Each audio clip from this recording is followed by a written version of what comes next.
Hey beautiful, have you considered subscribing to our channel? It helps us make quality content for you. Help us reach our goal of 1,000 subscribers. Under the dim light of the Varkal summit chamber, the walls breathed with a slow pulse as if the station itself was alive. Centuries of treaties, wars, and blood oaths clung to the air, like smoke. Captain Riker Dallin adjusted the collar of his uniform and stepped into the chamber unarmed and alone.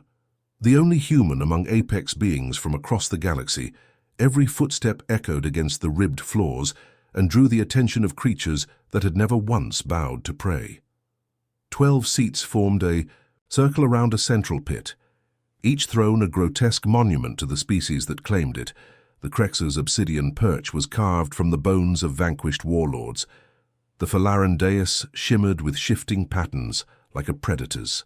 Coat ready to strike the others, watched with narrowed eyes and still bodies predator stillness, the kind found only in those who knew they could kill at any moment and never needed to.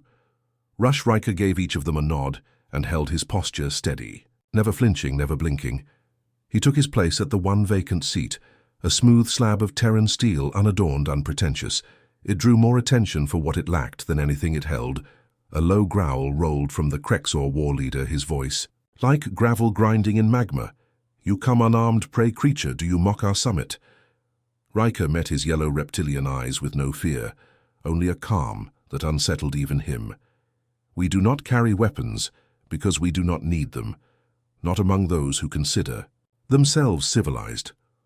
A rasp like claws over metal came from the Falaran representative, a sleek quadruped with eyes that shimmered violet and thoughts that danced on the edge of others' minds.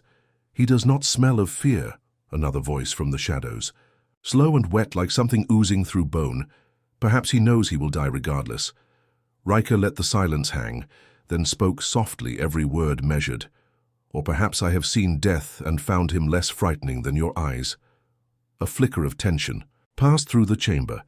Not outrage, not offense, curiosity. The kind that predators feel when they realize something strange is staring back, something that knows the hunt, something that might bite back. Riker's thoughts drifted to the Falaran jungle, where years ago, during a diplomatic exercise gone wrong, he had survived for 6 days alone, hunted by one of their war beasts. He still remembered the beast's breath against his skin, the moment it leapt, and he drove a jagged branch into its eye. He never ran. He had learned even then how predators test with eyes before teeth. "You speak as if you have faced one of us," said the Krexor Baron, narrowing his slitted pupils. "I have faced worse." Riker replied, his voice without pride only. Memory from the upper level, a sphere of light descended the Varkal Arbiter, an ancient synthetic who maintained neutrality. Since before humanity split, the atom hovered in the center and intoned the opening rite in a language that vibrated bone and air alike. The summit began, and Riker listened as each apex species listed grievances, territorial violations, breeding rights, even ritual hunts gone wrong, all the same. Ancient arguments repainted in blood and dominance. When his turn came, Riker stood slowly and faced the ring of beasts. "Humanity does not come to beg for inclusion nor demand obedience. We come as a reminder that the stars are large enough for all apexes and that some of us learn to share the kill before we learn to speak." The room shifted, not in sound but in weight, as if his words had drawn something primal from every being present, a distant memory buried under genetic pride. "You claim parity with us," said a three-eyed creature called Sooth, whose species consumed their young to ensure only the strongest survived. Riker looked him in the eye. "I claim what your kind already knows when you look at us. You see it in our eyes, the fire that knows what it is to hunt, not just to survive, but to outthink, outwait. Outbleed something bigger than yourself." The Falaran's ears twitched, and for the first time she stood. "Let us test the fire," she said, her voice like silk over blades. Riker did not move. "You are welcome to try, but understand this, no matter the outcome, I will not blink first." The words hung like frost, untouched and chilling. Without another word, she stepped down into the center of the circle, her sleek body coiled in perfect silence. Her tail flicked once, and her eyes locked with his. He descended. Without hesitation, the steel beneath his boots groaning in protest. Each step a beat in a slow war drum. The moment their eyes met, the chamber forgot to breathe. Her stare sharpened, focused, bent toward his soul. But Riker's gaze held unflinching. Full of something deeper than defiance, it held memory, blood instinct.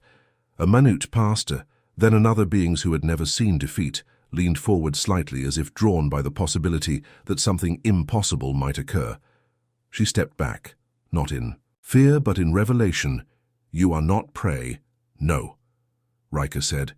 "We never were." The Krexor growled, but said nothing. The Falaran returned to her perched tail, twitching with unspoken thoughts. The Arbiter chimed once, signaling the end of first discourses. The delegates left in silence. Riker remained seated, staring into the pit that had briefly become a proving grounder voice behind him, low and gravelled. "You are not like the others of your kind." Riker didn't turn. "We are all like me, you just haven't." Looked closely enough, and then he stood and left the chamber, knowing full well that from this point forward, no apex being in the galaxy would ever look into human eyes the same way again.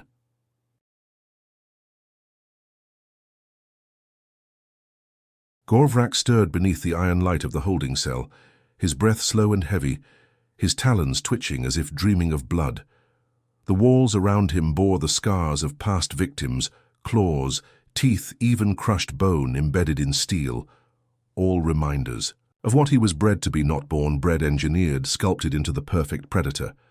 The guards outside spoke in hushed tones, though they knew he heard every word. Their fear did not amuse him. It bored him. He had heard the same words for years. Monster, beast, abomination. And he wore them like fur. Today he would be unleashed again.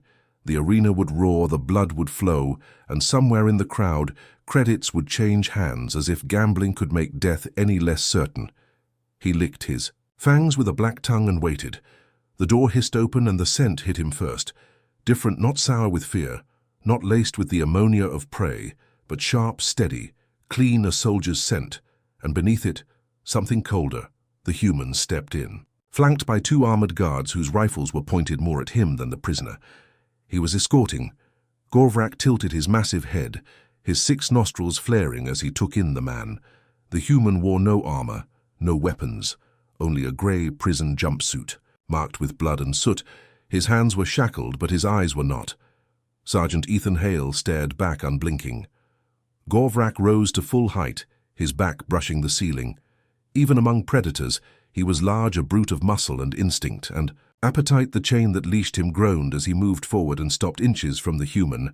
"You are small," Gorvrak rumbled. "You are ugly," Ethan replied without blinking. The guards tensed. One aimed his rifle directly at Ethan's skull, but the man did not flinch.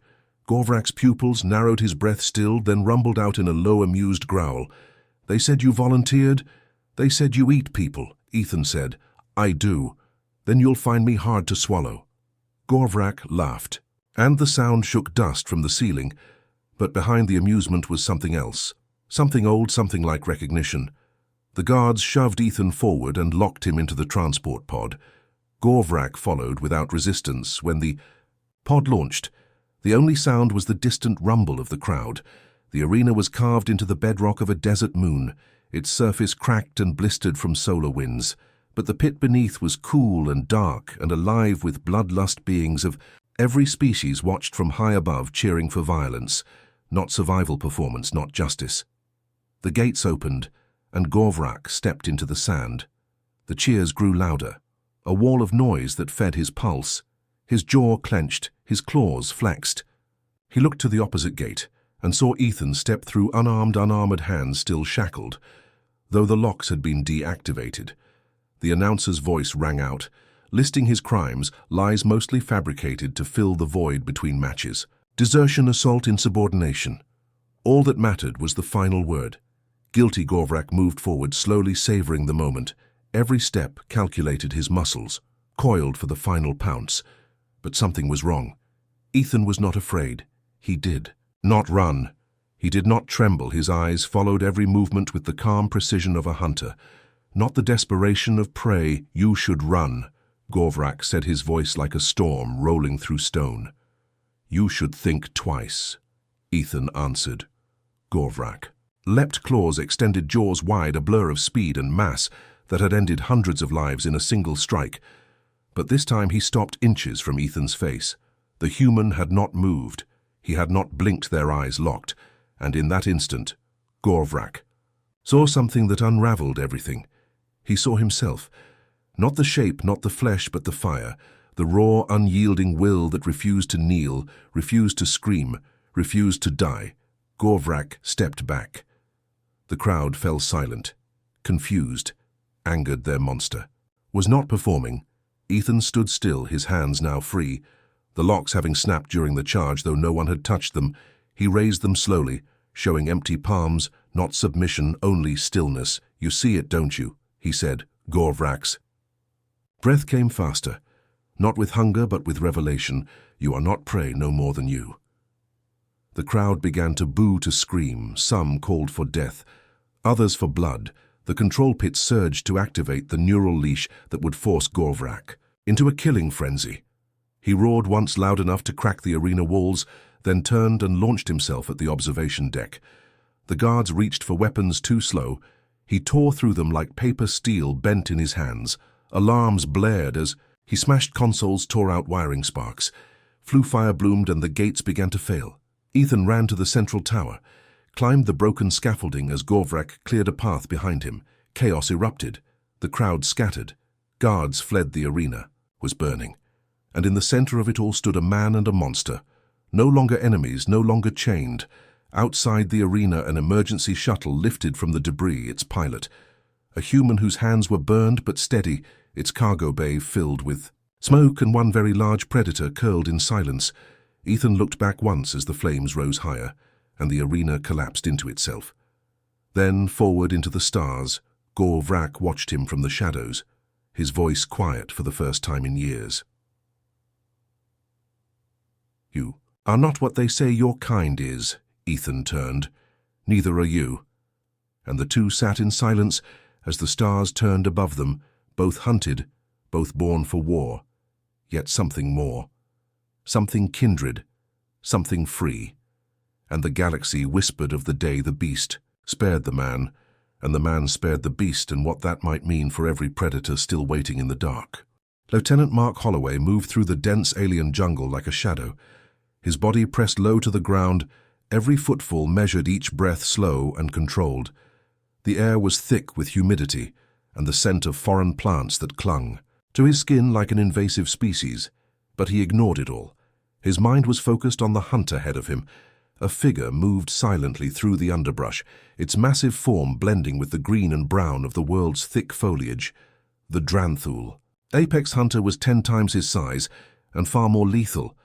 The creature's 6 legs carried it across the jungle floor with the grace of a predator. But Holloway was not concerned with size or strength. He was concerned with the eyes. He had seen the Dranthul in the wild before, had felt its gaze as it stalked him from the shadows, testing, waiting. But this time it was different. This time the stakes were higher. His entire unit had been left behind in a failed extraction mission, and Holloway was alone in enemy territory, hunted by a creature that could tear his body into ribbons without breaking a sweat. He crouched behind a rock, listening to the steady rhythm of his own heartbeat and the soft rustle of the jungle around him. The Dranthul was close. He could feel its presence even without seeing it. The jungle had fallen silent. Only predators had the power to make the very air feel oppressive. A flash of movement caught his eye, and Holloway's instincts kicked in before his mind could process what was happening. He slid into position with the smooth efficiency of a predator of his own, his rifle raised, but he did not fire. He needed to learn what the Dranthul would do next. The creature moved closer, its long form flowing through the trees with disturbing ease. Holloway could almost hear its thoughts, though he knew it was only his mind reaching for an understanding of the alien beast. The Dranthul had eyes that glowed like distant stars. They were the kind of eyes that made lesser beings tremble, the kind that saw everything in a world of constant movement. Holloway exhaled slowly and steadied his aim, but he did not pull the trigger. Not yet. He had learned long ago that the key to survival was not in brute force but in patience. He would not shoot until he understood the creature's next move. For a long moment there was nothing, only the tense waiting. Then the Dranthul made a low, chittering sound, as if calling to something. Holloway's mind raced through the possibilities. This was not the behavior of a simple predator. It was strategic, it was intelligent.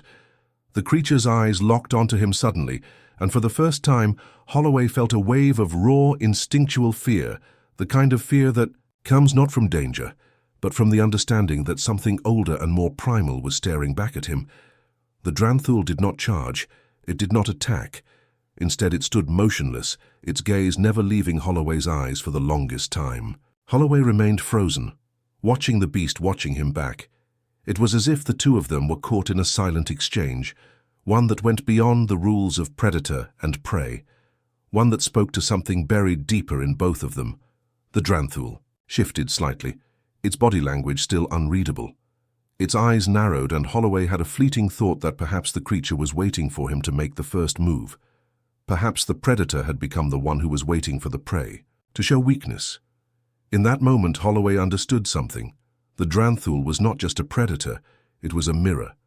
It was a reflection of himself, the way it moved, the way it thought, the way it measured its next move, with cold precision. Holloway had faced his own share of predators in his career, but this one was different. It was the first creature he had ever encountered that understood the hunt the way he did. Slowly, Holloway lowered his rifle and stood up. The jungle around them was alive, with the hum of alien life, and yet in this moment there was nothing but the two of them. The predator and the man, both capable of violence, both capable of survival, but both refusing to act. The Dranthul's eyes never left him, but its posture shifted. It was as if it had made a decision. Holloway's chest tightened, and for the briefest of moments he wondered if he had made a mistake. But then the creature stepped back, disappearing into the jungle with the same unnatural grace it had entered. With Holloway stood there for a long time, his mind racing with questions and realizations. The air around him seemed to hum with the energy of the moment, the feeling that something had shifted, something had been understood in the space between predator and prey. He did not chase the Dranthul, he did not attempt to track it. He simply stood and listened to the jungle returning to its normal rhythm, the tension ebbing as the creature melted back into its territory. For hours, Holloway moved through the jungle without incident. No sign of the Dranthul, no sign of anything that could pose a threat. He had been hunted, and yet he had not been touched. He had survived by something other than his skill with a rifle or his tactical knowledge. He had survived because he had understood the hunt. He had understood the predator across from him in a way that no one else had as night fell. Holloway made his way back to the extraction point with the knowledge that he was not the same man who had entered the jungle hours before the hunt had changed him. It had awakened something within him, a recognition that went beyond the survival instincts drilled into his bones. When the shuttle arrived and he boarded, he glanced out the window at the jungle below the place where he had faced the Dranthul and walked away unharmed. The stars above were cold and indifferent, but to Holloway they held something more. They held a promise that he too was a part of this vast universe, a universe where predators roamed, but where the prey could sometimes look into their eyes and see something more.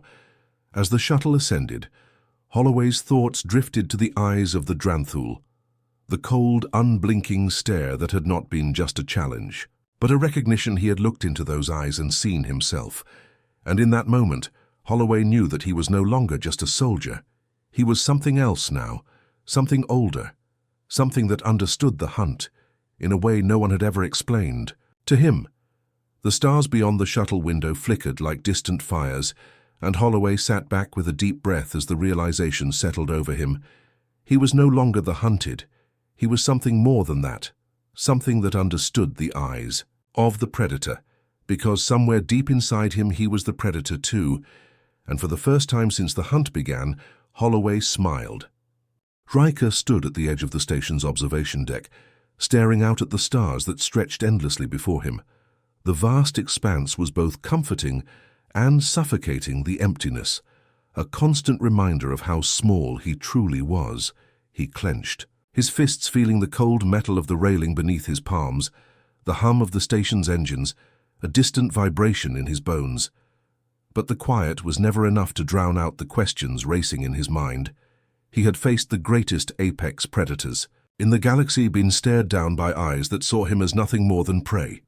And yet, when he looked back into their eyes, he had seen something else, something that stopped him in his tracks, something that refused to acknowledge the barrier of Species or the boundaries of survival.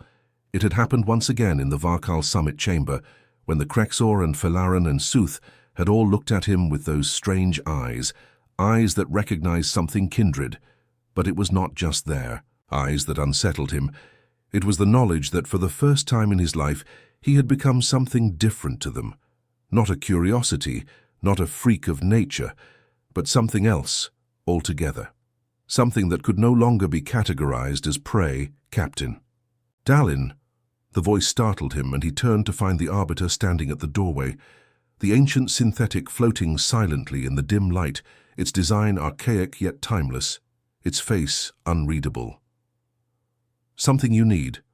Riker asked, his voice gruff.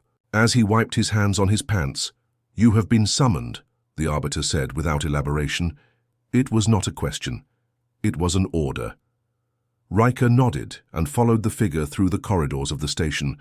The walls were cold and sterile. No warmth, no comfort, just the distant echo of footsteps. The air smelled faintly of metal and something else, something that reminded him of old wars long forgotten. They arrived at a large chamber, one that Riker had not yet entered. The walls were a deep red, a color that seemed to absorb the light, and the floor was dark stone. It was not a room made for comfort, but for confrontation. The delegation was already assembled. The Krexor stood in its usual towering form. The Falaran glistened like liquid shadows. The Sooth remained silent in the corner, their many eyes watching every movement, as if already anticipating the outcome. Riker felt the weight of their stares pressing on him. "Sit," the Arbiter intoned, and Riker did as instructed. Though he kept his gaze steady, the room was silent for a long moment before the Krexor spoke, his voice like the crack of thunder. "You have failed us, human." The word was spat like venom. "Your kind does not understand the value of the hunt or the sanctity of the blood it spills." Riker did not flinch. Instead, he locked eyes with the Krexor and let his voice rise to meet its challenge. "You're wrong," he said, his voice calm but firm. "I understand the hunt more than you'll ever know." The room shifted.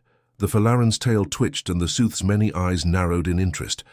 Riker could feel the tension building in the air, like the silence before a storm. "You claim to understand the hunt," the Falaran said, her voice like velvet over knives. "But you are not one of us. You cannot possibly comprehend the cost of what you suggest." "Maybe not," Riker replied, "but I've stared down every predator you've thrown at me, and I'm still here. I've fought for survival, not because it's my nature, but because it's the only choice I had, and maybe that makes me different, but it doesn't make me less." The Krexor snarled and stepped forward, his massive form blocking the light as he loomed over Riker, but the human did not retreat. He did not shrink back from the weight of the creature's gaze. Instead, he stood taller, his chest rising with each breath, his heartbeat steady, even in the face of certain death. "You are a threat to us all," the Krexor growled. "A reminder that even the greatest hunters can be outdone by a creature less than them." "Then it's a good thing," Riker said, his voice cutting through the tension like a blade, "that I'm not here to outdo you." The room fell silent again, but this time there was a different quality to it. The Sooth's eyes flicked to the Arbiter, as if seeking guidance. The Falaran's sleek form tensed, as if ready to pounce, but the Krexor held his ground. "Explain yourself," the Krexor demanded. Riker took a step forward, his eyes unwavering as he looked into the beast's eyes. "I'm here to remind you," he said slowly, "that the universe doesn't belong to any one species or any one predator. We are not gods or kings or rulers. We are just beings, trying to survive, and the sooner you realize that, the sooner you stop treating everything and everyone like prey, the better." There was a long pause before the Arbiter spoke again, his voice colder than before. "You have learned much for one so young, but you're not as wise as you think." Riker raised an eyebrow but said nothing, his hands resting at his sides as he waited for the Arbiter to continue.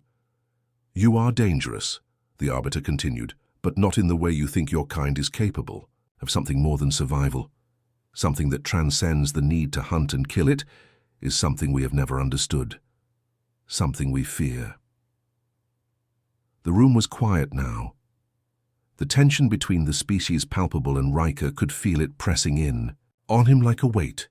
"You have seen our eyes," the Arbiter said, his gaze never leaving Riker.